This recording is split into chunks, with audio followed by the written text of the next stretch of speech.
Sa Academy of Natural Resources, may tatlong pathways: Food Systems, Natural Resources Business, at Natural Resources Management. Sa Food Systems pathway, maghahanda ka para sa career sa agrikultura, food production, at biotechnology.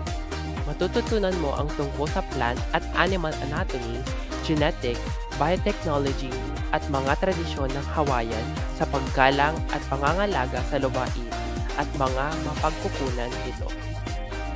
Kung gusto mo mag-alaga ng mga halaman o hayop, magtatrabaho sa lupain, o gusto mong malaman kung saan nanggagaling ang ating pagkain at matuto tungkol sa pagpapanatili, ang food system pathway ay mabuti para sa iyo.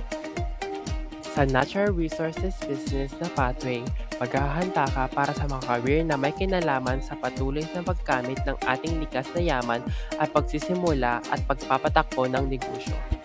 Matututunan mo ang tungkol sa agrikultura at mga kasanayan sa negosyo sa paggawa ng pagkain, mga pangunahing konsepto sa negosyo at kung paano magsimula at mamahala ng isang negosyo. Kung gusto mong maging amo ang sarili mo, pagtatrabaho sa natural na mundo at pag-aaral tungkol sa kapaligiran, ang Natural Resources Business na pathway ay mabuti para sa iyo.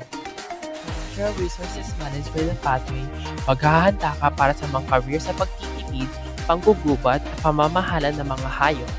Matututunan mo ang tungkol sa mga prinsipyo sa environmental science, ang mga ecosystem at pangangalaga sa hayop, at mga tradisyon ng Hawaiian sa paggalang at pangangalaga sa lupain at mga mapagkukunan nito. Kung gusto mong magtrabaho sa labas at matuto tungkol kung paano pamahalaan ang tubig, lupain, mga halaman at mga hayop, ang Natural Resources Management na pathway ay mabuti para sa iyo.